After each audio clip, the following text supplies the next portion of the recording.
Hello, and thanks for joining me tonight. Tonight we got two very special guests.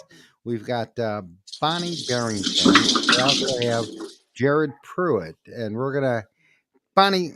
Why don't you start out by telling us a little bit about yourself? Thank you, Michael. So, this is actually my third time appearing on your podcast. So, thank you very much for inviting me back once again. I guess means like I didn't bore the pants off you the last two times, but My honor um, to have you. we met each other when my husband's name was engraved on the Forgotten Warriors Memorial, and you invited me to come on and tell his story, which is, very near and dear to my heart because obviously I love him very much and miss him very much. And to be able to tell his story, which I think is one of an overcomer and unfortunately one that ended too soon, is an honor to me because I feel like that's why I'm here on this earth now. And you've helped me out with so much since his death, but obviously, I am the wife or widow of a Navy corpsman who sadly took his own life after being out of the military for 15 years from suffering with PTSD. Bonnie, you were married to Jen for how long? So we were together for 20 years. Tell us a little bit about John, who he was as a person. Let our viewers know the kind of guy he was, the man. Sure, sure. John and I both enlisted into the military, into the Navy, and we went to boot camp actually at the same time in 2001. We got to boot camp in January of 2001, and we were in A school together as hospital corpsmen. John spent his time in the Navy serving the Marine Corps. Corpsmen actually serve like a dual purpose. They can serve with the Navy, they're called Blue Side, or they can serve with the Marine Corps. They're called Green Side. John was a Green Side corpsman, so he served the entire time with the Marine Corps. He served in the initial invasion into Iraq. He left with Marines out of Camp Lejeune, and he got farmed out to Marines out of Camp Pendleton during the invasion because they were short on corpsmen. And then he also went during the Battle of Fallujah with 1st Battalion, 6th Marines out of Camp Lejeune again. When he returned, when we both got out of the military, it was the end of 2005. He actually did great. He went back to college, he graduated, he started getting his master's degree. He was a local elected official in our community. He was Right. reelected 4 times. We have 5 children. We have a son who is about to be 26. John raised him, but he was mine from a previous relationship. He actually just got out of the Navy at the end of January. We have another son who's 21, and he is a Marine stationed in Yuma, Arizona. And we have 3 daughters. They are 15, 14, and 12. So that is, I love them, but it's kind of like my own little personal hell that I'm living through right now. 3 teenage daughters. And we have a great life here. Actually, very blessed. And Bonnie, John's been passed for about 29 months, so a little over 2 years. unbelievable. I'm sure it's got to be hard on you. What were the effects of living with John towards the end with the PTSD? So John was actively treated through the VA for he had a few things, PTSD and traumatic brain injury being the largest. It was learning a new way of life. I mean, when you get married, it's through sickness and health. And living with him, I learned a lot of patience, and I learned a lot of altering the way I live my life. You can't send somebody who struggles with TBI or for that matter, PTSD. I can't just say, go to the store and get a gallon of milk. I have to make sure I've texted it to him. I put it on our, digital shopping list. I've sent it to him on a note. and I call him while he's there to remind him what he's getting. So, but truthfully, John had the biggest heart. He, I think, struggling with the things he struggled with allowed him to kind of be more compassionate, more tolerant of people in some ways. And it also kept him very busy because the one thing that John never did was stop. He was always doing something, always involved in something, always trying to make something better. And I never understood that. And it always frustrated me until after I witnessed his death. I know we've talked about that before, but the night that John killed himself, it was almost like he had a psychotic break. Um, it turns out the VA had abruptly stopped some medication, Why? and because he missed an appointment. Because he missed And an appointment. Oh, yes, how and sad. um, so and then he wasn't able to get in to make another appointment. So at about 4 o'clock in the morning on September 13th, he shot himself in the head in our bedroom, um, in front of me with our children in the next room. Um, but having experienced that kind of trauma, I have realized now why John never stopped doing something, because when you're constantly doing stuff and your mind is always working, you're not thinking about the things that you don't want to think about. Bonnie, did you notice any symptoms right before John took his life? Were there any clues that this may happen, or were you concerned that this was a possibility? No, actually, in our 20 years in our relationship, John spoke of suicide once, and it was actually when he was in Fallujah. He wrote it in a letter, and it was, uh, "I'm the only corpsman now in Charlie Company because the other corpsman's on a psych hold. He tried to kill himself, or he threatened to kill himself. But don't worry, I'll never do that. I love myself too much." Yeah. That is the only time that suicide was ever mentioned, that ever came out of John's mind.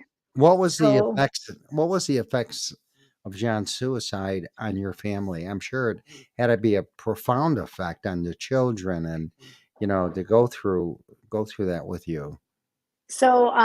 when John died, our oldest daughter was 13. First, our 2 sons were serving in the military. My younger son was actually in Marine Corps boot camp when John committed suicide. Our oldest daughter was 13, and they were 11 and 10.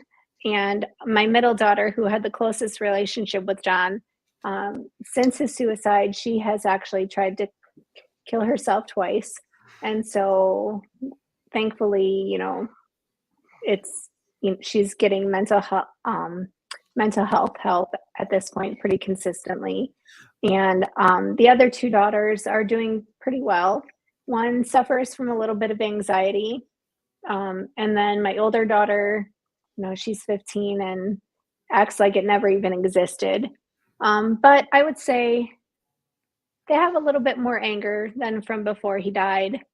I try really hard to live by the no excuses rule, um, by leading by example, that life is always got 2 paths. You can take the lesser path, or the road less traveled, or go through the hard stuff. And um, you can use this as an excuse for the rest of your life as to why you're a failure, or you can use it as a reason for why you're a success. What do you And think? What do you think is lacking with the public's perception of PTSD and PTSD suicide? What do you think? What's going on with that? so it depends. I've come across some older vets who have essentially called John weak, said that you don't honor somebody like John because he was weak. And then I've talked to vets from our era, or like Jared's era, and I've asked the questions like, "What do you think? Like, what do you think of this? Like, how do you feel?" And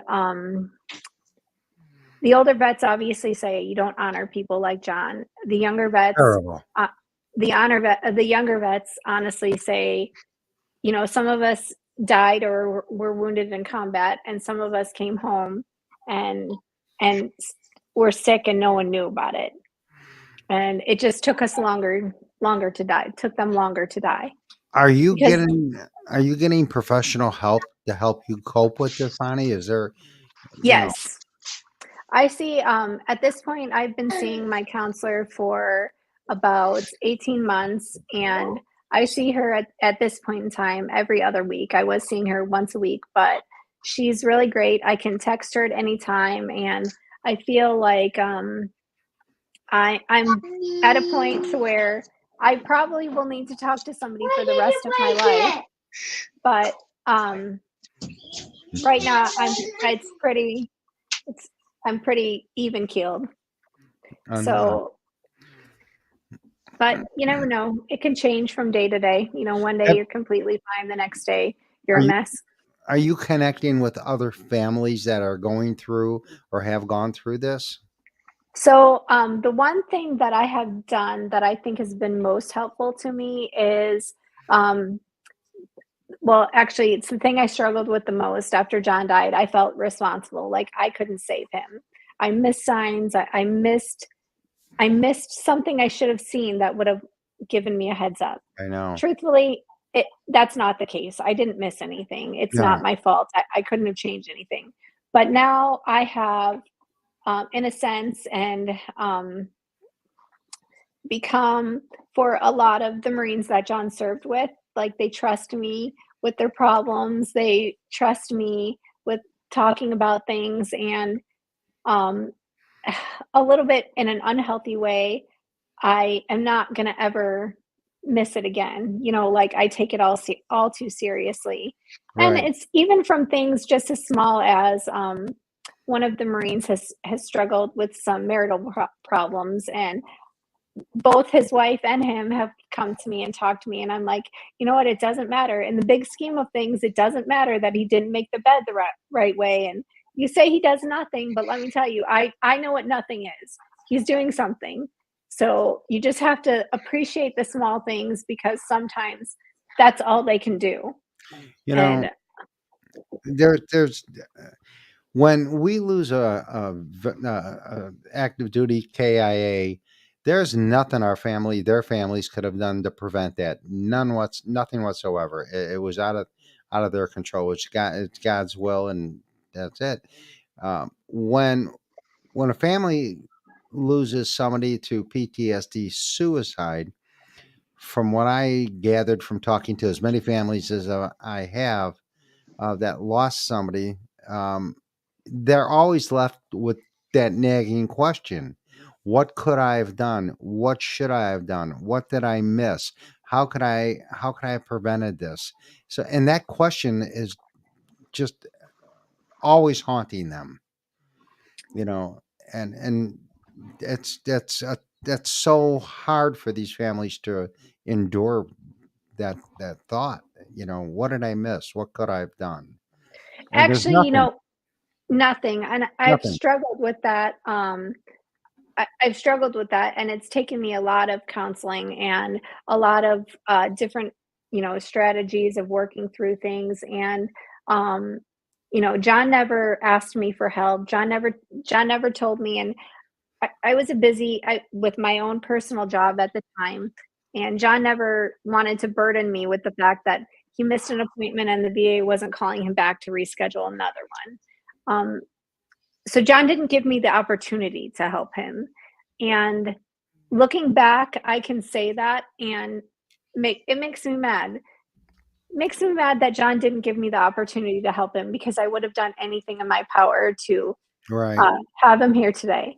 But it also makes me sad that I thought we had more trust, and that he didn't trust me with those things, which is why I'm so overwhelmingly just like so thankful that when some of these Marines are having problems now, they do trust me, saying, I need help, or um, can you help me with this? Or I can't do this anymore. And they do call me and give me that opportunity to help them.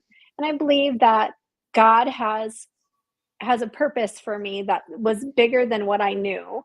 And God's plan was going to happen no matter what. No matter if I would have saved John that night, maybe it was going to happen 3 weeks later. I don't know. I'm thankful, um, people will think I'm sick. I'm thankful John killed himself in front of me because I know he didn't suffer. I know that I couldn't have saved him. If I was not there, I wouldn't have known that. I would have Right. wondered, did he suffer? I would have wondered if I was there, if I could have saved him. I know for a fact what his last moments of life were. He literally loved me until his dying breath. I mean, I know that for a fact. I never had to look for him. I never had to wonder what happened. Like, those are things I don't wonder about. So I'm Right. thankful. I'm not thankful John's dead, but if it had to happen, I'm thankful that I don't have those wonders. I couldn't And imagine how hard that was on you. I just couldn't imagine. it You're took me a long time to be able to say that I'm thankful that John gave me that gift. Bonnie, you're doing a lot of work to raise awareness about PTSD suicide. Why don't you tell us a little bit about that? Sure. Well, when John first died, I felt like I was overusing my friend card. I thought people were tired of hearing me cry about how much I miss John, how sad I was for myself, how sorry like how sorry my life was. And so I started making TikToks. I had, I followed 5 people, my kids, and I never thought anything of it until I took one of my daughters to tumbling for their cheer team one day, and their coach said, "Hey, you're pretty famous." I'm like, "What are you talking about?" He's like, "Have you not seen how many TikTok followers you have?" Now, mind you, I never went back and looked at a video that I made. It was all just like talking and crying, and like I never looked into it. And so I actually went and started looking at it, and I had like at that point I had like 20,000 followers. Now I have almost 40,000 followers. Wow.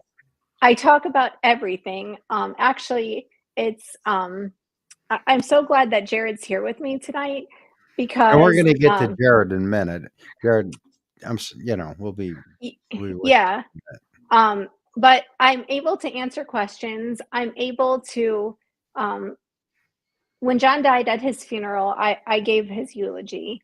Um, and it seems like every point of my grief journey, when I think something is hard, a week later, something's harder. Like John's death was hard. Writing his eulogy was harder. Standing up in front of, like, there was about 1,000 people at his funeral. Standing up in front of 1,000 people and giving his eulogy was harder. Like the next week was harder.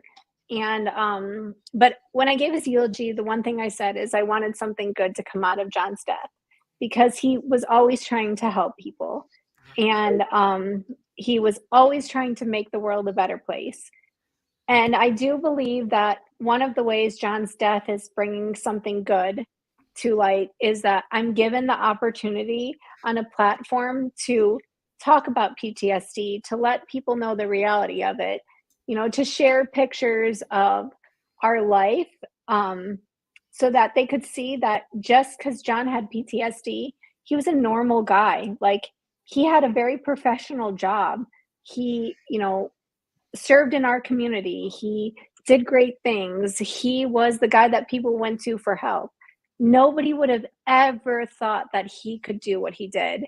And I'm showing that, like, suicide does not normally happen to the people that are like, I'm going to kill myself. I'm going to kill myself. I'm going to do right. it. Or it's the people that never talk about it. And so I'm bringing awareness to those things. Um, and I am also bringing awareness to the reasons why you should want to live. I've had a lot of people like message me and say, "Thank you so much. It's because of your story that I'm still here today." I was at my breaking point and I watched you talk about what life is like without your husband. I watched, and I'm here because of that. And I'm grateful.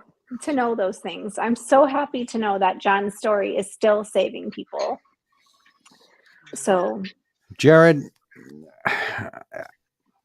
Bonnie was telling me some background on you. Why don't you give us a little backstory on yourself, please? Sure. So my name is Jared Pruitt. I was a Marine with 1st Battalion, 6 Marines. I served in the Battle of Ramadi in 2006 and 2007, and then went on to Afghanistan in 2008 and went and served in a little place called Garmser in Helmand Province. Then in 2009, I got out. I met my wife. I moved out to Denver, got married, have 2 kids, one of which is in here now. And sadly, in 2014, I suffered a stroke. And honey, please. It's what I look. Okay. In 2014, I unfortunately suffered a stroke, and that kind of put my nose to the grindstone to finish this book that I said I would write back in 2006 while we were in the midst of fighting in Ramadi, Iraq. There you go. There you go. Please leave. Okay, great.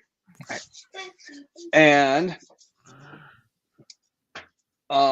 tell us about your book, John. What's the name of your book? So my book is called It'll Buff Out. Horribly Unprepared. Hang on. I got it, Jared. Oh, thanks, Bonnie. And as you can see on the book cover, it's a Marine with a buffer and full combat kit, buffing out a brain. And that idea just kind of randomly came to me. And because of all the traumatic brain injury from Ramadi, where I was blown up, and in that same explosion, my squad mate Makan, he passed away. And going from all of that experience in Iraq and Afghanistan, and then going to, post war, post military life, and having a stroke, and just trying to make heads or tails of why that happened, really led me to write this book and call it It'll Buff Out, because that was a saying we used in the Marine Corps all the time, like for things that would not simply buff out. Like a dude breaks their leg and it's like, yeah, it'll buff out. So it was kind of meant as a joke, but right, taking that kind of joke and turning it into this thing where, yeah, there are some things that'll buff out, like youth and caffeine and energy drinks, like that can get you to push through a lot of stuff. Your mentality, yeah, there's all that, but there are just some things like traumatic brain injury, PTSD. They don't just buff out. It takes daily buffing. It takes work, and it's something where, some people have this misconception that I wrote this book and I've overcome all this adversity. They're like, well, you've made it. And it's like, no, I haven't made it. Nobody makes it. Like, we have to continually put in the work to maintain this level of normalcy, or else I would be back in my anxiety, depressed, riddled state, which, I still struggle with. But before I had the stroke, it was all of these symptoms and everything. And I was telling myself, like, no, it'll buff out. Like, just keep going, get to the next thing, the next step, the next goal. And then I had the stroke, and it was just like, whoa, like I've used all of my youth up at this point. Like, I was 30 years old. I was fit. I was running tough mud races. I was doing 5Ks. And just out of the blue, just had a stroke, September 17th, 2014. And it just made me realize how much I had been suppressing, how much I was burying, how much I just kept pushing through, because that was my mentality. The keep moving forward, the Marine push through mentality. it. Exactly. Keep going. Hoorah. Right. Yep. Hoorah. So at some point, I want to help people realize, like, you have to push the pause button. You have to let your body recover from your crazy workouts. You do CrossFit, you go running, you do a hike the next day, you come back from that and you're doing something else, and it just doesn't stop. You keep going. And that's just a simple metaphor for life. We go from military life to the school or right into work, we get married, we have kids, and there's all this stuff that just keeps going and piling up. And it's just like, sometimes you just have to kind of hit the pause button and just realize, How are you doing now, Jared? well, there are still things that, I'm not gonna lie, I'm gonna be honest, I still go to therapy. I'm very open about marriage counseling. My wife and I, we go to therapy and do things just to strengthen our relationship, because we get so caught up in my kids that I can hear yelling outside the door here, and with life, with work and bills and just the everyday stress of things. It builds up. And I've been really trying to work on self-care. I have my marriage therapy, and I also have one-on-one therapy that I do with another therapist. It's just, I feel like as long as we put in this work, it'll help with our overall scope of mental health. I kind of liken it to I like to lift weights, and I've always been a big gym rat. And there's this meme that is around that says, "I only lift weights to silence the voices in my head," or something to that effect. And that's true. Like, that's a great metaphor. You have to go work out. You have to work at those things to hit those goals that you want to achieve. And mental health is the same way as it is in the gym or in anything else that you want to get better at in life. You gotta put in the work and keep at it consistently. Jared, why don't you tell us where we can get your book at? The name of your book and Oh, where we can find it at. Because definitely. I'm gonna go there and get it right after the podcast. Cool. Oh, thank you. So it's available on Amazon. You just search "It'll Buff Out Book" and it'll pop up. My website is www.jaredpruittwritestuff.com, and there's a little shop set up on there that you can get it through me. If you do it that way, I'm able to sign it and throw in a couple of stickers or something Oh, and mail it directly to you. So, one more time with that last one, because that's where I want to get mine. okay. www.jaredpruittwritestuff.com. And if I type it in the chat, will you be Yeah, able to you see it? please do. Okay. Please All do. right, cool. Because I'm sure some people are going to want to know where they can get it at. And Michael, can I just say, like, I obviously bought Jared's book right when it was released on Amazon, because I do still talk to a lot of the 1/6 Marines, and I always say, who drew the short straw and has to, like, check on the widow this week, and all of them joke and say that's not the case. But I've seen them all post about it, and I don't know, Jared, if you're the only one that manages the Cold Steel Collective page. But you've shared one of my podcasts that I did with Michael, the first one after John died, on the page. And when I read this book, John never really shared with me things that he saw in Iraq. And Fallujah was not Ramadi. It was not as bad as Ramadi. Not that it wasn't bad, it just, Ramadi was worse. If John saw 10% of what was written in this book, I can't imagine what his daily life was. It was the most amazing book to read if you really want to know from the mind of somebody who was there what these guys experienced. He did not sugarcoat things. It was from his mind. It will give you a better understanding of if you have friends that served in Iraq and Afghanistan, if you have friends that are suffering from PTSD, this book will give you a better understanding of what their life is like and what they saw. this isn't something that you ever would like. The things in this book was not what was reported on CNN or Fox News or anything like this. This is real eye-opening stuff that even though I had, lived through 2 deployments a with somebody that was there, I never would have known this stuff. And Jared puts it in such a clear way where you feel like you're there. Valentine's Day. And so he did an amazing job writing this. Bonnie, And go ahead on. I'm sorry.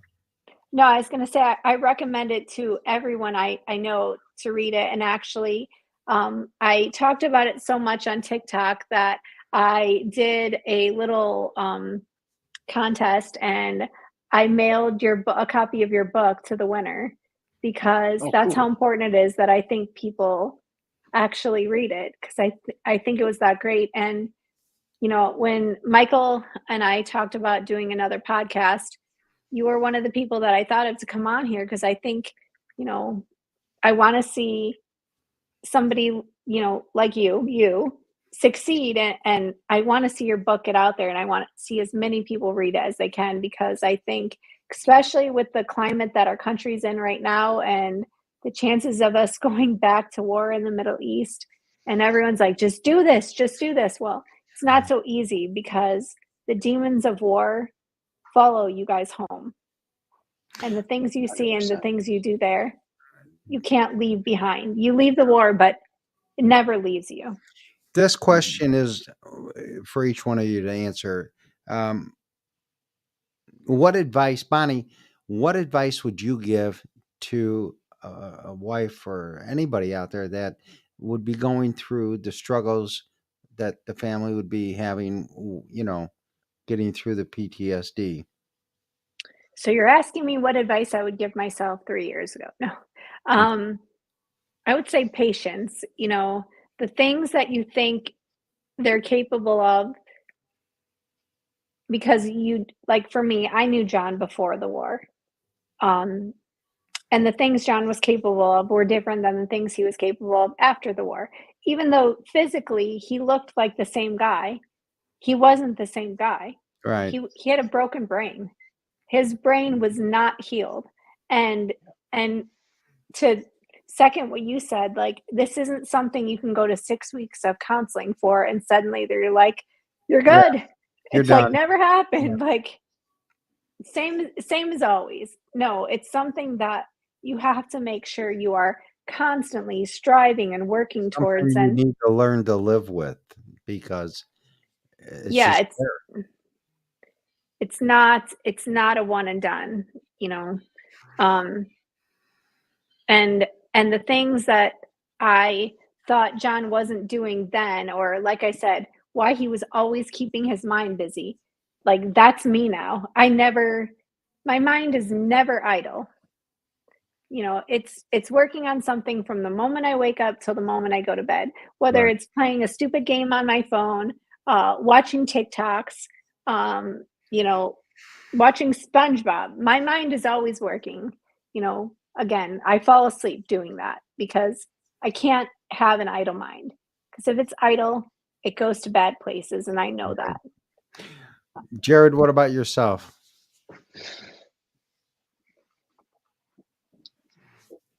The word that came to mind immediately was compassion.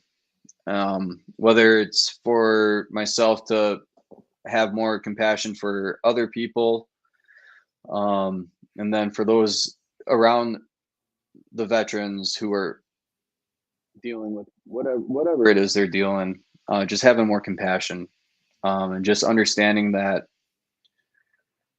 yeah, we may have experienced something that isn't typical for the average citizen back in America, but I understand more than ever now that everybody has their stuff, and me having more compassion for others allows them to have more compassion for me, and I think that's a great chain reaction to have and emulate as much as I can going forward.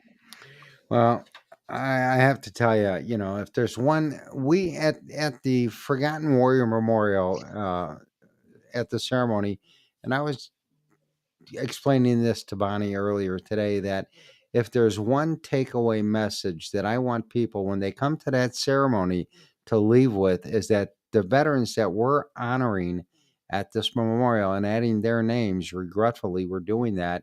I want the takeaway to be that, we need to recognize these veterans who took their life as true heroes in every sense of the word, because they paid the ultimate price. They Hmm. couldn't have gave any more for our country than what they did, and it just saddens me that what we're not doing for our veterans. We need to be doing so much more for them, and we're just Hmm. not. Hmm. I know the VA is overwhelmed, with the issues that they have, but we just need to come up with a better solution to help our veterans that are suffering from PTSD. So I don't have to add another name to that memorial. I think we've got like 60 plus names that we've added to the memorial. And the memorial doesn't do anything for them. I mean, it's just a way to honor them and their legacy and their but Hmm. we built that memorial to help honor the families, to let them know that somebody does care about their loss Hmm. and what they suffered, because there's not many people out there doing that for these Hmm. families.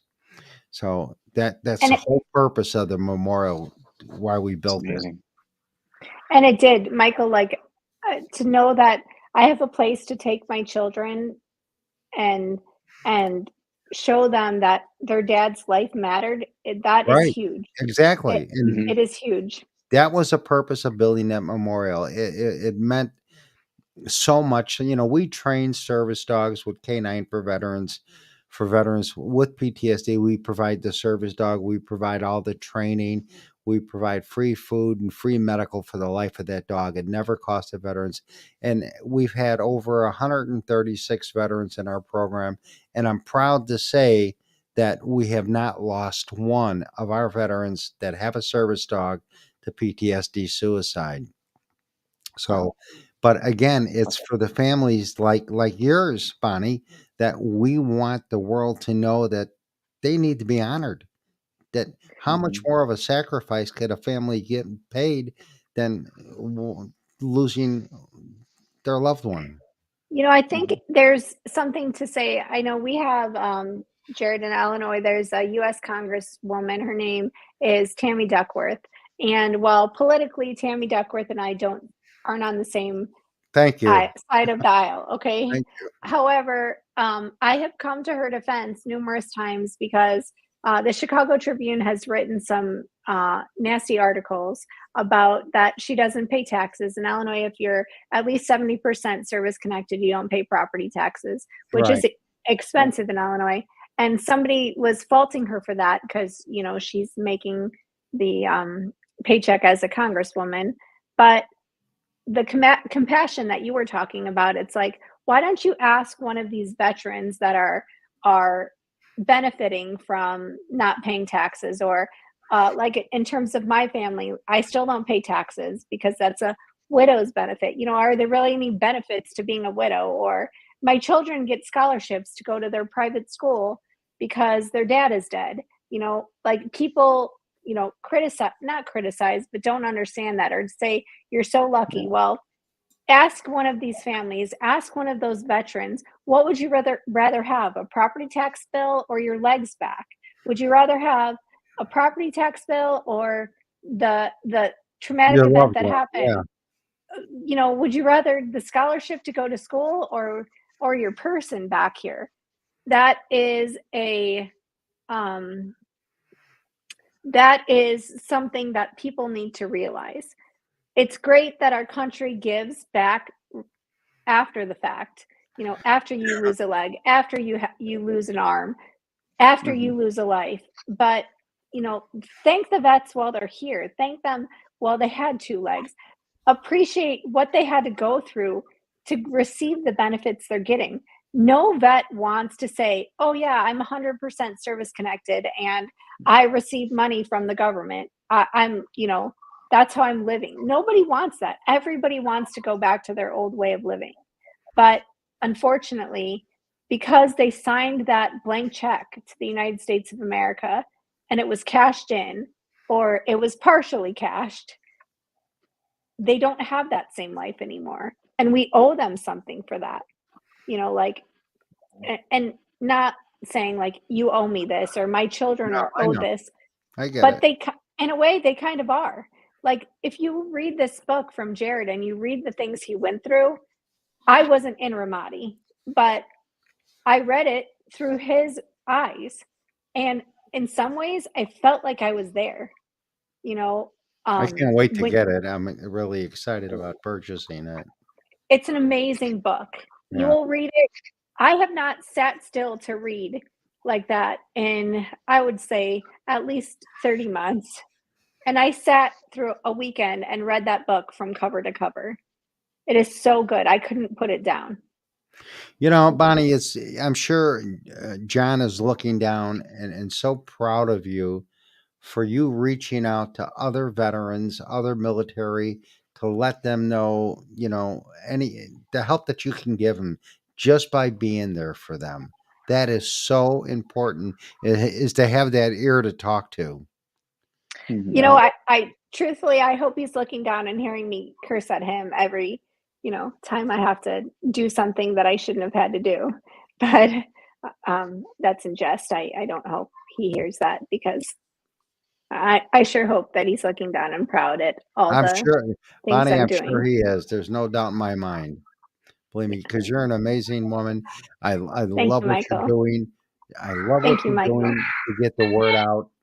And if you can help one family get through their crisis, then you did everything you could do. I mean, Mhm. and Jared, you with your book, I mean, it's an eye opener. And And when you read about what he's overcome with the stroke, like it's hard enough to overcome the mental trauma of going to war and doing the things that they had to do. But right, then he came back and didn't give up the fight. Like it's just and do you mind if I talk about one of the most impactful things that I read out of your No, book, Jared? no, So go there's ahead. a chapter in Mhm. his book where he talks about he came home and his house in Colorado, there was like a windstorm or something, and a piece of it was a newer house, and a piece of the soffit and fascia had blown off. And he walked into his house and he held a gun to his head. And that actually was hard for me to read because obviously that's a Right. very similar, you know, close to my heart situation. And when he said why he didn't pull the trigger, I just thought to myself, like, oh my gosh, he is such a strong guy with all of the things that he's gone through, which, to be honest, Marines are close to my heart. As a corpsman and as protectors of my husband on 2 deployments to Iraq, and and in full circle, you know, they've adopted me as their family and my children. Marines will always have a piece of my heart. But and then now my son's a Marine, but it just exemplifies what a Marine is. Like the things Jared has overcome and gotten through and the situations that he's been able to do like an about face from and not do those things. There's something to say about if you do get help and if you are talking to somebody, it's just amazing. I wish John was here to read your book because I feel like the outcome would be different. And I feel like people that, military people that will read your book, I think wives should read your book because it gives you a totally different understanding for what their combat vet husbands are going through. So, any wives that are watching this podcast, get Jared's book because you'll have a new appreciation for what your husbands went through. But I think your book is going to save lives too, because it's going to show people that there is another side to dealing with the trauma and the PTSD, and it doesn't have to end. You can get to the next day and the next day and the next day. And so I Mhm. think what you're doing, Jared, is saving lives too. God bless both of you for what you're doing to try to help these families that are struggling. Because again, we're just not doing enough for our veterans that are struggling with PTSD. The hardest thing for that I've noticed, and I work with a lot of veterans through PTSD, our program. The hardest thing for them to do was to admit that they needed help Mhm. because they all have that "oorah" mentality. "Hey, I can do this. I don't need help. I'm strong enough to get through this on my own." And until they and I tell them, until you can acknowledge the fact that you do need help, you're never gonna get better. Am I Well, right, Yeah. Jared? and Yeah. Yep. truthfully, like the Absolutely. whole time that you serve in the military, you can't count on the government to save you. You're looking at your brothers and sisters. Right. That's who helps you out. So I think it's full circle. Michael, you're a vet. Obviously, Jared and you and I are too. Is we're the ones that are coming to save people, save our brothers and sisters because we know it's not going to come from, unfortunately, the people that cash the check. You know, Well, it's got to start with us. in the Mhm. military, as Jared will tell you, you know yourself, we always had a battle buddy, somebody who always had our back. Yeah. When we come home, I know me, I didn't have that. I just didn't have it anymore. And so you come home and you're lost to begin with after being in the military and being told what to do, when to do it, how to do it, why to do it. You come home, it's a whole new program. You're not used to it. You just, and you're on your own. But it's the Yeah. ones that think they don't need the help. Those are the ones that need to open up and say, you know what, I do need help. And soon as they could acknowledge that, they're gonna get they'll get the help they need. Mhm. Yeah. And Yeah. I always truthfully, say, oh, go ahead. no, go ahead. Oh, okay. Real quick, there's a big difference between I talk about it with instead of help, I use kind of interchange it with the word change. And people realize all the time that they need to change. There needs to be a change, but change never really happens, or at least it didn't for me until I wanted it. I I didn't need it anymore. I wanted it. I wanted that change. And I think just just those switch of words and wanting that, I don't know if that drove me more or what, but I just Right. realized like I'm saying all these things, but I'm not doing it. Nothing's changing, and I had to do some serious work, some serious ego checks that I still do to this day because that stupid thing gets in the way all the time. Yeah. Um, and for veterans who have that oorah mindset that I've gone through all of this. Like, how could that compare to what I'm experiencing now on the civilian side? Right. Well, dude, sorry, but it matters, and you're not dealt, and you're not equipped to deal with it. At least not No, yet. it's way too hard to do it on your Mhm. own. It really is. And Mhm. again, that's what I try to convince all veterans that are coming into the program. They'll come in, they'll think, well, I wonder, is this for me? Am I going to be able to do this? And 2 months after being in the program, working with that service dog, it just helps them so much. It really does. The bonding that they form between them and their service animal, I get to see it, and it's the most amazing gift I can get for doing what I'm doing. That means everything to me. When I see these veterans interacting with that service animal, and they come out of that shell, they're meeting other veterans that are struggling with the same issue, Mhm. and they form a bond, and it's just a whole different ball game for them. It really is. So listen, That's I great. want to thank both of you. Jared, one more time, I want to get that book out there, so please tell us. And if you can, this is going to be on our Facebook page live. You'll be able to Okay. post a link on it. Post where we can get that, because I want to get the one where you sign the autograph, please. Okay. So again, it's called It'll Buff Out. If you go on Amazon, do a little search for It'll Buff Out book, it'll come up. If you want to get a signed copy, go to my website at www.jaredpruittwrightstuff.com and go to it's the Cold Steel Collective's main page, but there's a little link to the Cold Steel store. Go there, and you can pick out. I have to update it. I have some color photo copies left with the white. It's like high quality paper. I have some copies left of the paperback and hardback for that, and then I also have hardback and paperback black and white books available as well. So whichever one you want. The colored ones are going. They're going away. I want to try and keep costs as low as I can, and I think Bonnie, you got one of the colored pictures. Yeah. Yep. It is like just the documentation on here, how he documented the Battle of Ramadi, which, by the way, I mean, that in itself was a historic fight for, our country. It's amazing. Buy the book. Again, I can't thank both of you enough. I mean, it's a real eye opener when people hear your story, Bonnie. It just opens so many doors for a lot of people that there is hope out there. That they can move forward like you do, and you're carrying on such a great cause to keep John's memory alive and to help other veterans. And Jared, you too. God bless you for what you're both doing. And actually, I started. I'm gonna message you more on the website, Jared. A lot of my friends and followers have asked me to start writing a book, journaling.